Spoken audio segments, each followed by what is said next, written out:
Nano Machine, Bab 17, Dia Berbohong Kepada Semua Orang, Part 2. Beberapa jam setelah kejadian di ruang medis, Sukmeng berkunjung ke ruang medis seperti biasanya. Namun, kali ini dia terlihat lebih bersemangat dibandingkan kunjungannya beberapa hari sebelumnya. Hal itu dikarenakan Chun Youn akhirnya berhasil memperoleh energi internal di dalam perutnya kemarin. Kali ini dia berhasil, gumam Sukmeng dengan terkejut. Sebenarnya, dia tidak berharap Youn bisa memperoleh energi internal dengan cepat. Biasanya, gurunya memerlukan waktu 2 hingga 3 minggu, bahkan berbulan-bulan untuk mengajarkan cara mendapatkan energi internal. Namun, Youn berhasil mencapainya dalam waktu 5 hari saja. Aku bisa melanjutkan ke langkah berikutnya sekarang, pikir Sukmeng dalam hati. Dia baru menyadari mengapa rekan-rekannya merekomendasikan Youn sebagai murid magang. Jika muridnya berbakat, akan memberi kepuasan tersendiri bagi seorang guru untuk mengajarkan. Selamat pagi, guru, sapanya ketika bertemu Youn. Ya, muridku, balas Sukmeng dengan hormat. Youn memang selalu sopan, bahkan ketika dia tiba-tiba muncul di depan pintu guru tanpa pemberitahuan pada hari pertama. Lalu, di mana itu? Tanya Sukmeng tertarik. Aku menyimpannya di bawah tempat tidurku, jawab Youn sambil mengambil peti kayu kecil di dekat jendela. Ketika peti kayu itu dibuka, aroma herbal yang khas langsung tercium. Di dalamnya terdapat bola naga hitam, hadiah untuk siswa yang berhasil lulus ujian pertama. Bola obat itu diciptakan oleh pemujaan iblis dan bisa memberikan energi internal selama 20 tahun setelah dikonsumsi. Sukmeng tersenyum puas sambil meminum minuman kerasnya. Jika dia menginstruksikan Youn untuk mengonsumsi bola itu selama proses pembelajarannya, Youn akan bisa memperoleh energi internal yang cukup selama 20 tahun tanpa banyak usaha.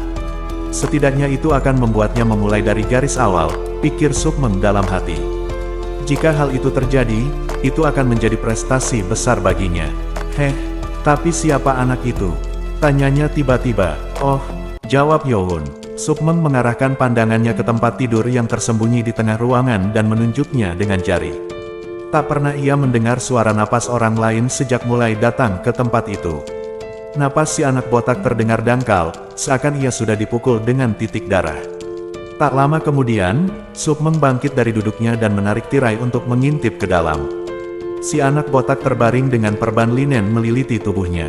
Memang, ia sudah diberi titik darah seperti yang diharapkan. Oh, kamu menusuk titik darahnya. Sebenarnya, Sukmeng tidak pernah mengajarkan titik darah pada Youn, namun sepertinya ia sudah mengerti sebelumnya. Ia menyerangku setelah dokter baik pulang. Dia menyerangmu. Sukmeng mengernyitkan kening. Hal ini menunjukkan bahwa si anak botak tidak takut diusir keluar dari akademi. Jika itu masalahnya, pasti ada seseorang yang melindunginya. Sukmeng bertanya, siapa dia? Dia adalah anak-anak dari klan setia yang ada di kelompokku. Hah? Klan setia? Mereka hanya penuh dengan orang bodoh. Sejarah klan setia selalu memiliki orang-orang yang selalu menimbulkan masalah. Mungkin itu karena karakteristik seni bela diri mereka. Ya, kamu pasti menjalani hidup yang sulit. Ya, saya sudah terbiasa dengan itu. Youn sudah terbiasa dengan hal-hal seperti itu, tetapi Sukmeng tidak senang melihat anak laki-laki seperti Youn terbiasa diserang. Hah? Sukmeng kemudian menekan titik darah pada kadet ke-23 dan memberikan beberapa saran pada Youn. Jika Anda menusuknya dengan nilai energi internal 1 tahun atau kurang, maka titik darah akan hilang setelah beberapa jam. Namun, jika Anda ingin itu benar-benar hilang, maka Anda membutuhkan setidaknya 10 tahun. Mengerti? Ya, guru, jawab Youn.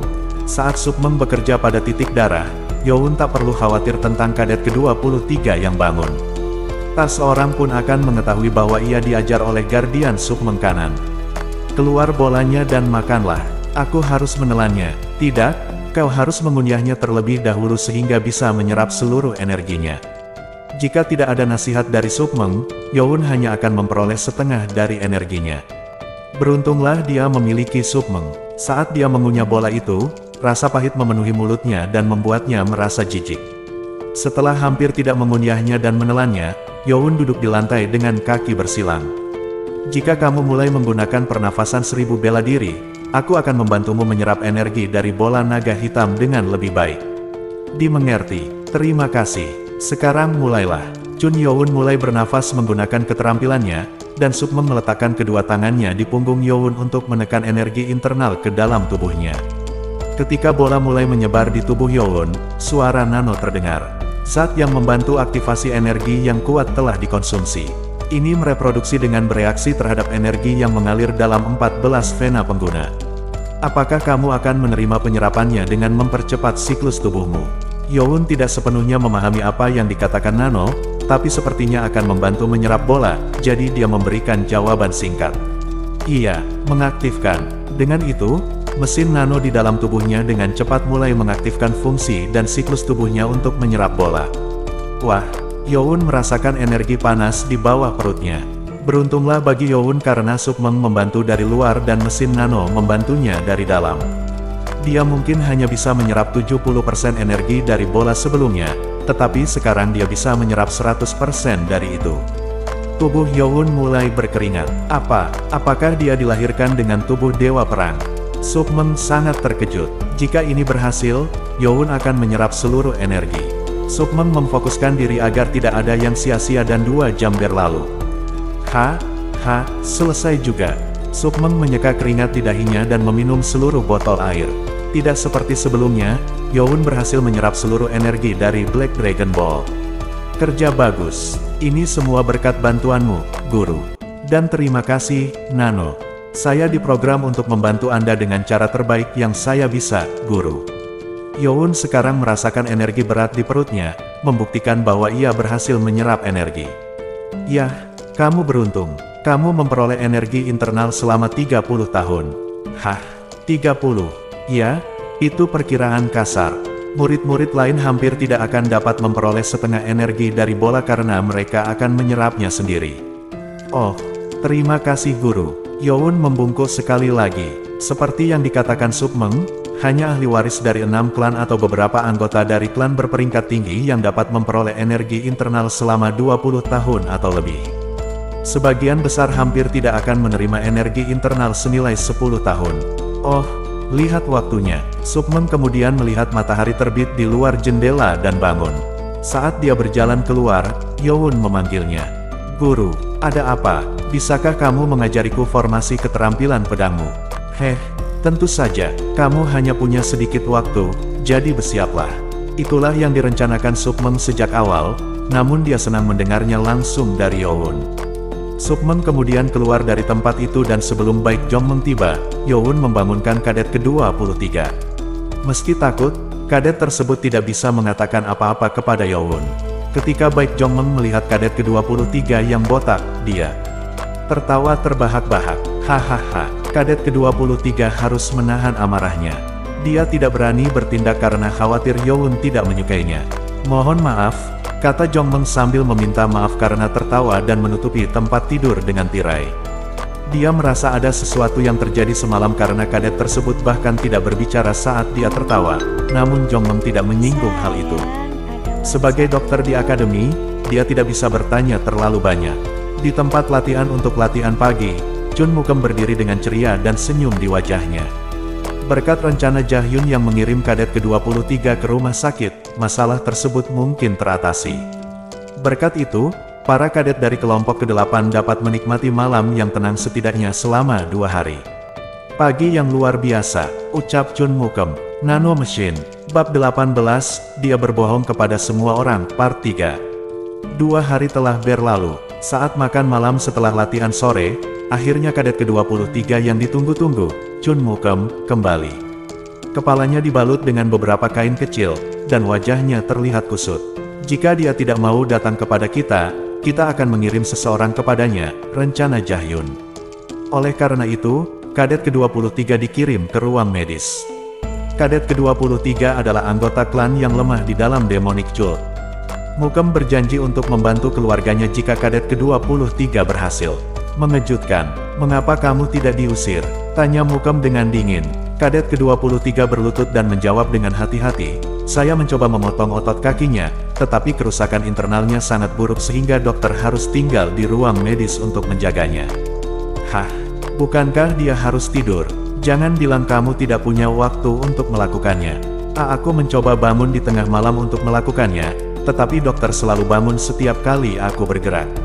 Kadet ke-23 tidak yakin apakah kebohongannya akan berhasil, tapi dia tidak punya pilihan selain menggunakan alasan yang Youn katakan padanya untuk digunakan.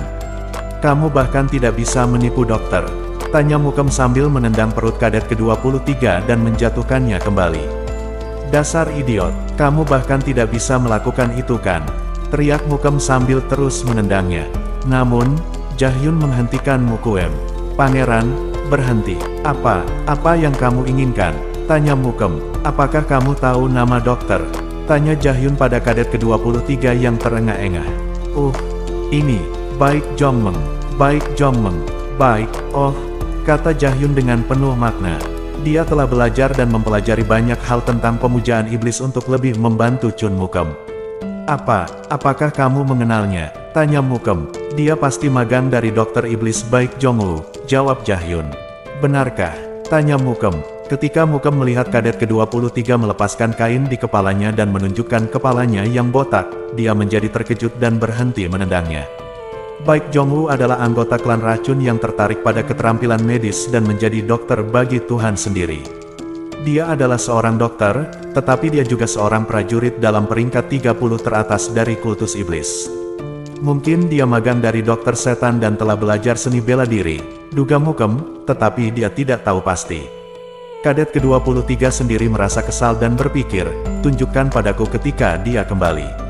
Mukem merasa marah karena rencananya gagal dan mulai menendang kadet ke-23 lagi untuk melepaskan kemarahannya.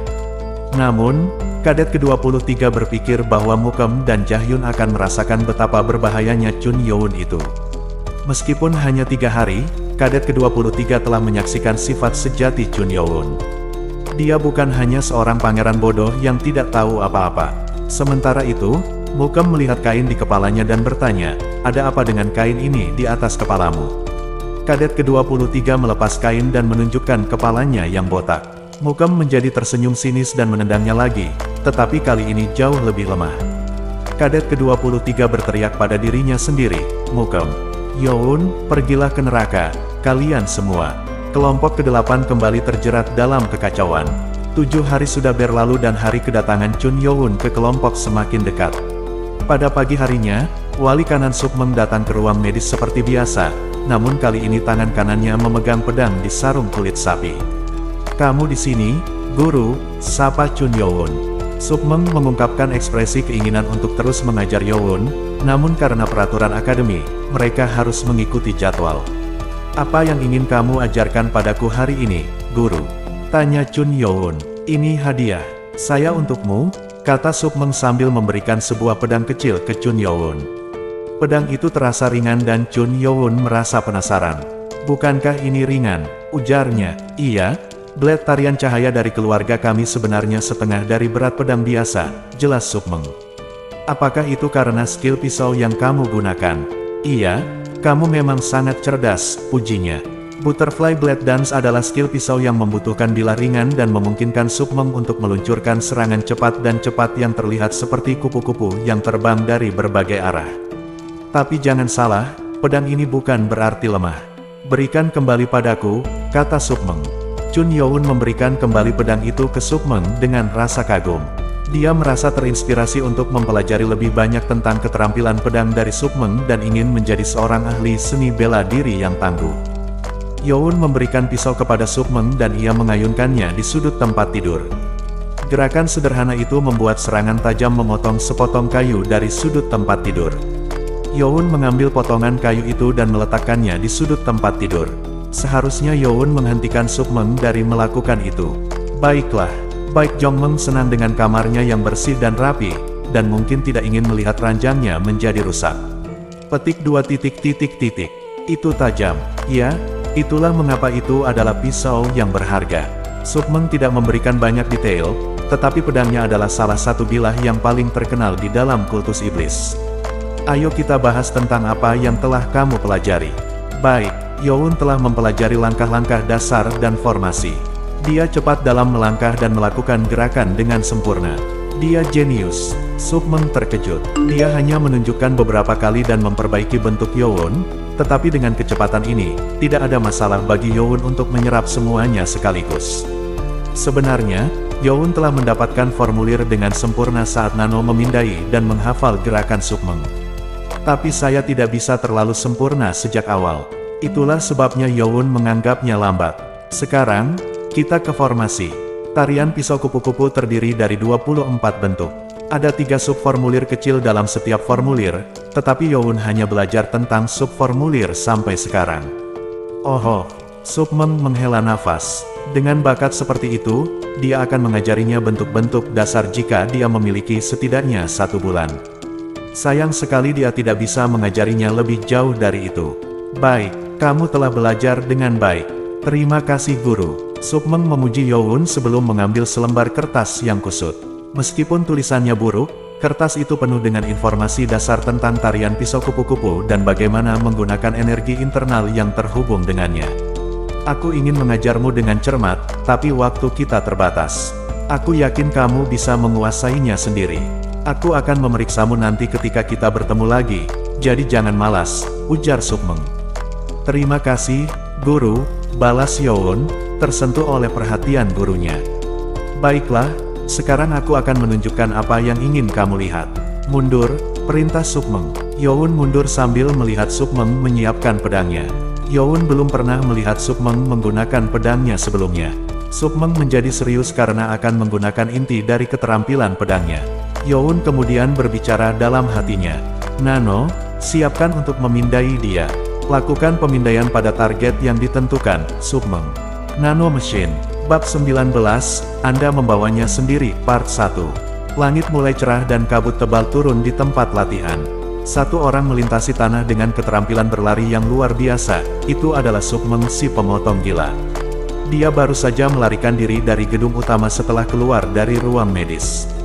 Keterampilan seni bela dirinya sangat tinggi sehingga staf atau penjaga tidak bisa mendeteksinya bahkan jika dia mencoba bersembunyi. Namun, ada 2 orang yang memperhatikan gerak-geriknya dari atap. Mereka adalah seorang pria parubaya dengan rambut merah panjang dan seorang pria dengan topeng aneh di wajahnya. Mereka adalah wali kiri Li Hameng dan wali besar Marakim. Guardian kanan akan segera pergi, ujar Li Hameng. Bagus, biarkan dia pergi, jawab Marakim. Ya, ini permintaan. Setidaknya aku tidak perlu melihatnya menyelinap di bawah hidungku lagi. Mereka tahu bahwa Sukmeng telah menyelinap ke ruang medis sebelumnya, tetapi mereka membiarkannya pergi. Ini adalah perintah yang diberikan. Mereka tidak ingin mengganggu Sukmeng karena dia sedang mengajar Youn. Kurasa aku harus menempatkan penjaga di lantai 2 lagi, kata Marakim.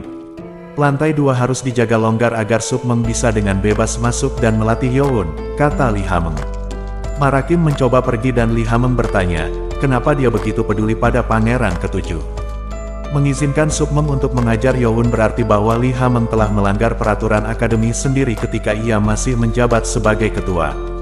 Jika bukan karena perintah langsung dari Tuhan, dia akan menolak untuk melakukannya. Ini harus adil, jawab Marakim. Jadi, aku yakin setiap anak sangat disayangi olehnya, ujar Li Hameng. Namun, Li Hameng menggelengkan kepalanya dan berkata, jangan mempertanyakan keinginannya. Marakim lalu pergi dari atap sambil berujar, bahkan aku tidak bisa menangkapnya jika dia benar-benar tidak ingin tertangkap. Marakim, yang biasa dipanggil Dewa Angin, memiliki keahlian berlari yang begitu cepat sehingga bahkan Li Hameng tidak bisa mengejarnya. Dia mengerutkan keningnya dan bergumam, itu hanya 14 hari, apakah itu akan membuat perbedaan? Meskipun Youn telah belajar dari Sukmeng, itu hanya berlangsung selama 2 minggu. Pada sesi pagi yang dimulai, Youn masih tidur di tempat tidurnya. Baik, Jongmeng memandangnya dengan heran. Youn selalu bangun lebih awal bahkan sebelum ia mulai bekerja, tetapi kini ia masih tidur. Hari ini adalah hari terakhir untuk istirahat yang cukup, ucap Jongmeng. Dari informasi yang ia terima, Jongmeng tahu bahwa kelompok Youn memiliki pewaris lain dari klan loyal bernama Chun Mukem. Hal ini berarti bahwa Youn akan mengalami kesulitan jika ia kembali terlalu cepat. Jongmeng berpikir bahwa Youn membutuhkan waktu istirahat yang cukup dan menutup tempat tidurnya dengan tirai. Namun, hal yang tidak diketahui oleh Jongmeng adalah bahwa tubuh Youn sedang mengalami proses rekonstruksi yang berat. Perkiraan waktu penyelesaian, 1 jam. Proses sedang berlangsung 80% restrukturisasi otot selesai, 75% reformasi sendi selesai. Jutaan nano di dalam tubuh Chun Youn bekerja untuk mengubah bentuk tubuhnya sehingga ia dapat melakukan keterampilan tarian pisau kupu-kupu. Youn memulai proses tersebut setelah Sukmeng pergi, tetapi proses tersebut masih belum selesai. 6 jam, itu terlalu lama. Perkiraan waktu yang dibutuhkan untuk mengubah tubuh pengguna agar sesuai dengan gerakan target Sukmeng. Chun Youn terkejut, tetapi ia memahami mengapa proses tersebut membutuhkan waktu yang lama. Itulah sebabnya ia harus tetap berbaring di tempat tidurnya sepanjang pagi. 1 jam kemudian, proses selesai. Youn bangun dari anestesi, tetapi kemudian ia muntah. Di tanah, seluruh tubuhnya bergetar karena kelebihan beban dari perubahan berat dan anestesi. Hal tersebut wajar terjadi saat tubuhnya direformasi menjadi prajurit yang berpengalaman. Apa yang terjadi? Tanya Youn. Baik Jongmeng mengangguk di meja, kemudian berlari dan menepuk punggung Youn untuk membawanya kembali ke tempat tidur. Saat Youn tertidur, Jongmeng memeriksa nadinya dan terkejut. Apa yang terjadi? Detak jantungnya seolah-olah dia melakukan latihan berat. Detak jantung yang sulit dipercaya, terutama bagi seseorang yang sedang tidur. Saat Youn tertidur, mesin nano melangkah untuk menenangkan keadaannya, menstabilkan reaksi pengguna terhadap perubahan tubuh. Segera setelah Jongmeng merasakan denyut nadi, keadaannya menjadi tenang dan Youn bisa tidur nyenyak. Apa yang sedang terjadi? Tanya Jongmeng, bingung. Setelah 1 jam, sedikit sebelum makan siang, Youn membuka matanya dan bangkit dengan kegembiraan, mengepalkan tinjunya. Dia merasakan kekuatan yang berbeda di dalam tinjunya. Ini menunjukkan betapa banyak latihan yang telah dilakukan Sukmeng. Jika Sukmeng tahu bahwa Youn telah mendapatkan tubuh barunya hanya dalam 6 jam, pasti ia akan sangat terkejut. Dokter baik, panggil Youn, mencari kehadiran dokter. Namun, dokter sedang keluar makan siang. Youn bangkit dan memulai latihan keterampilan pisau, meskipun dia tidak memiliki pisau dan hanya berpura-pura tangannya adalah pisau. Tubuhnya bergerak cepat dan tangannya memotong udara dengan cepat, secepat Sukmeng sendiri. Bagus, serunya antusias. Youn mencoba pindah ke formasi kedua, tapi dia mendengar seseorang berjalan di koridor dan berhenti. Oh, tidak disadari, indera Youn juga menjadi lebih sensitif terhadap tubuhnya. Dia bergumam sambil melihat telapak tangannya, "Aku siap." "Siap untuk apa? Kapan kamu bangun?" tanya dokter yang masuk ke ruangan. Youn merasa malu dan menjawab, "Maksudku, siap kembali ke akademi." Dokter memeriksa denyut nadi Youn dan menyatakan bahwa kini ia telah sembuh dan bisa pergi. Youn kemudian memakai seragam seni bela diri dan mengambil tag dengan nomor 7 berwarna merah di atasnya. Baik Jongmeng menghela nafas, "Aku akan sangat merindukanmu." Namun, ketika Youn sampai di tempat pelatihan, ia melihat bahwa ruang latihan kosong. Youn tersenyum dan berkata, "Kamu akan segera mendapatkan banyak siswa." Meskipun ada makna di balik kata-kata Youn, Jongmeng hanya berharap agar tidak ada pasien yang masuk. "Terima kasih dokter," ucap Youn. "Sama-sama, semoga sukses," balas dokter. Jika dokter tidak memperbolehkan Youn untuk mengajar Sumbeng, itu akan sangat merepotkan. Youn merasa sangat berterima kasih pada dokter dan memutuskan untuk mengirimkan beberapa pasien kepadanya sebagai ucapan terima kasih. Ketika tiba di ruang latihan, semua siswa berkumpul dalam kelompok. Semua orang di kelompok ke-8 menoleh ke arah Youn yang akhirnya kembali setelah 2 minggu absen. "Kamu akhirnya datang juga," ujar pemimpin kelompok, Chun Mukem, dengan senyum jahat. Chun Youn menemukan instruktur Impeng dan mendekatinya. "Anda memanggil saya, instruktur?" "Iya, kamu sudah sembuh?" tanya instruktur Impeng. "Ya, Pak, baguslah. Saya sudah mengajarmu sebelumnya, kamu pasti tahu di mana tempatmu, kan?" ujar instruktur Impeng. Impeng terlihat kurang termotivasi untuk melihat kembalinya Youn. Dalam pertempuran formasi, setiap individu harus berfungsi dengan baik agar tidak gagal. Meskipun tempat Youn sangat penting, tetapi masih memprihatinkan. "Ya, Pak, baiklah. Sekarang, pergilah dan ganti tempatmu." Impeng menunjuk ke lokasi yang dimaksud. Youn tahu bahwa dia tidak akan disambut dengan hangat karena sudah menghilang selama 2 minggu, jadi dia segera mengambil pedang dan perisai dan pergi ke lokasinya. Hari ini adalah hari latihan pedang sungguhan yang hanya datang seminggu sekali. Mukem mencoba menggeram pada Youn saat dia berlari mendekatinya. "Akhirnya kamu muncul, kamu ayam pengecut." Tapi Youn mengabaikannya dan hanya berlari melewatinya.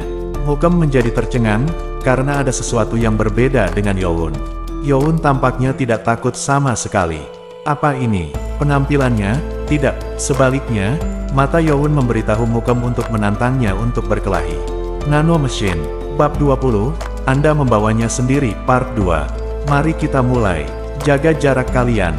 Jika terjadi kecelakaan lagi, aku akan mengeluarkan kalian dari akademi. MADO. Pelatihan dimulai. Namun, Impeng hanya fokus pada satu orang. Siswa-siswa lain memiliki 2 minggu pelatihan bersama, tetapi Chun Youn tidak. Jelas, dia akan membuat kesalahan. Masalahnya, hari ini mereka menggunakan pedang asli setelah kecelakaan dalam latihan pedang sebelumnya.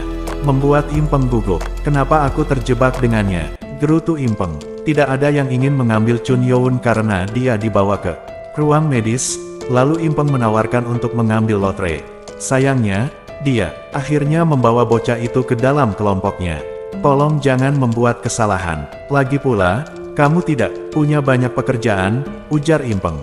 Setidaknya tempat Youn membutuhkan pekerjaan paling sedikit. Impeng lalu mengibarkan bendera merah yang menyerukan perubahan formasi pertama. Siswa dengan cepat mengambil langkah yang tepat untuk pindah ke tempatnya. Yang paling perlu bergerak adalah di barisan depan, sementara pemimpin kelompok di tengah perlu memimpin yang lain dengan baik. Baik, teriak Impeng. Semua orang melakukannya dengan sempurna tanpa kesalahan. Mukem sombong dan kejam, tetapi dia mengelola kelompoknya dengan baik dan membuat mereka mengikuti perintahnya.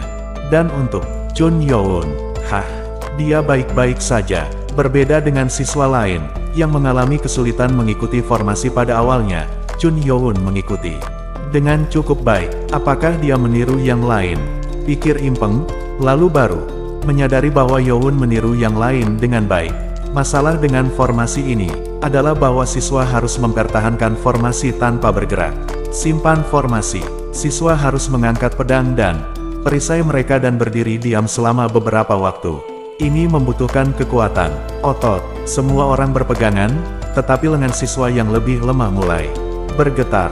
Jika perisai-perisai saling bersentuhan dan bergetar, maka akan terdengar suara yang cukup keras. Meski tidak terlalu menggelegar jika perisai-perisai yang digunakan terbuat dari kayu, namun jika perisai yang digunakan terbuat dari besi, dentannya akan terdengar dengan sangat jelas. Ikut rapat ya, jangan terus berusaha mengalahkan kelompok lain dengan kekerasan seperti itu. Pekik Impeng, sementara para siswa mengertakkan gigi. Impeng sangat kesal karena masih ada beberapa siswa yang belum juga bisa mengikuti pelajaran bahkan setelah 2 minggu berlalu.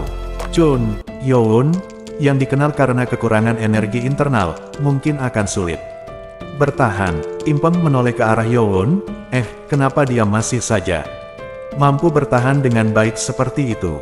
Youn tetap saja terlihat cerah, tanpa tanda-tanda kelelahan sama sekali. Bahkan pedang dan perisainya tidak bergerak sedikit pun. Mungkinkah dia baru saja keluar dari ruang perawatan medis? Pikir Impeng sendiri. Namun, setelah melihat dengan mata kepala sendiri, Impeng semakin terkesima dengan kemampuan Youn dalam mengikuti kelompok. Pandangannya terhadap Youn pun mulai berubah. Dan ketika hampir setengah dari siswa mengalami kelelahan, Impeng memberikan sinyal kuning. Kemudian para siswa bergegas untuk mengubah formasi. Formasi kedua adalah setengah lingkaran di sekitar target, sehingga musuh tidak punya tempat untuk melarikan diri. Hebat, lambat tapi pasti. Para siswa maju untuk menekan musuh. Tidak ada satupun yang membuat kesalahan, dan mereka berhasil menutupi musuh dengan sukses. Sangat bagus. Kalian benar-benar luar biasa, pekik Impeng dengan penuh semangat, sementara Mukem terkejut dengan kejadian tersebut. Kenapa dia tidak membuat kesalahan sama sekali? Mukem terheran-heran, padahal seharusnya Youn sudah melakukan beberapa kesalahan. Namun, Impeng tampaknya tidak mempermasalahkannya. Ia malah memuji kelompok atas formasi yang berhasil mereka raih, yang artinya tidak ada yang membuat kesalahan. Youn berada di baris belakang sehingga Mukem tidak bisa melihatnya dengan jelas pada saat formasi pertama, namun sekarang ia dapat melihatnya dengan lebih jelas. Apa yang terjadi? Pikir Mukem. Youn tetap saja dalam kondisi yang prima. Formasi ini jauh lebih sulit untuk dijaga karena para siswa harus terus-menerus mengayunkan pedang mereka dari atas ke bawah, tetapi Youn bahkan tidak terlihat lelah. Apa benar-benar dia tidak pernah belajar seni bela diri? Pikir Mukem, semakin penasaran dengan kemampuan Youn.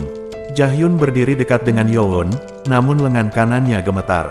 Sulit dipercaya, terutama karena Jahyun berasal dari salah satu klan berpangkat tinggi. Petani sialan, aku tidak akan membiarkanmu mengambil semua kehormatan, ucapnya. Jahyun kemudian berpikir bahwa ia harus membuat Youn merasa malu. Mukem mengirim pesan telepati kepadanya. Jika kau mendengarku, angguklah, ucap Mukem. Jahyun menjadi terkejut, namun ia tetap tenang dan mengangguk. Sedikit, mengirim pesan seperti itu membutuhkan setidaknya 30 tahun. Energi internal atau lebih. Pada formasi ketiga, ikuti perintahku, lanjut. Mukem, Jahyun tersenyum dan mengangguk sebagai jawaban. Setelah beberapa saat, Impeng mengibarkan bendera biru untuk formasi ketiga. Ini adalah formasi yang paling sulit karena perisai harus ditumpuk bersama dan pedang harus ditusukkan di antara mereka untuk membuat garis pertahanan yang kokoh. Ini mudah, pikir Youn. Youn telah mempelajari semua jenis formasi melalui simulasi nano, sehingga mengikutinya sangat mudah. Namun, para murid yang lain berhati-hati mendorong pedang mereka agar tidak menusuk orang di depan. Hati-hati, tapi juga cepat. Lakukan, teriak Impeng dengan marah. Namun, segera formasi selesai.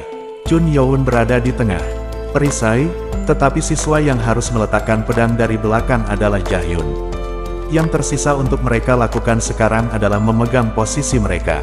Aku melihat pantatmu, ucap Jahyun sambil tersenyum. Dan mengangkat kakinya. Ia kemudian fokus untuk menendang Youn dan membuatnya jatuh. Petani seperti kau pantas merangkak di tanah, pikir Jahyun. Dia tidak dapat berbicara, sehingga dia menempatkan kakinya di pantat Youn. Youn kemudian melihat ke bawah pada perasaan sepatu di pantatnya dan mengangkat matanya untuk melihat Jahyun. Apa yang kamu lakukan? Tanya Jahyun dengan nada dingin. Jahyun tidak suka ketika Youn memelototinya dengan tatapan dingin, dan itu membuatnya marah sehingga ia mengirimkan energi internal yang lebih kuat untuk menendangnya. Tiba-tiba, Youn menutupi pantatnya dengan penghalang, yang melemparkan Jahyun ke belakang. Jahyun berguling di tanah dan kebingungan tentang apa yang terjadi. Itu adalah energi internal dari pantatnya. Pikirnya, energi itu jauh lebih kuat daripada yang dimilikinya. Ketika dia berada di tanah, seseorang mendekatinya dan mengerutkan kening dengan marah. Anda lagi, itu Impeng. Jahyun mengenalnya sebagai instruktur yang telah dia tusuk. Dia kaget dan mencoba untuk bangkit, tetapi rasa sakit melanda kakinya sehingga dia tidak bisa berdiri.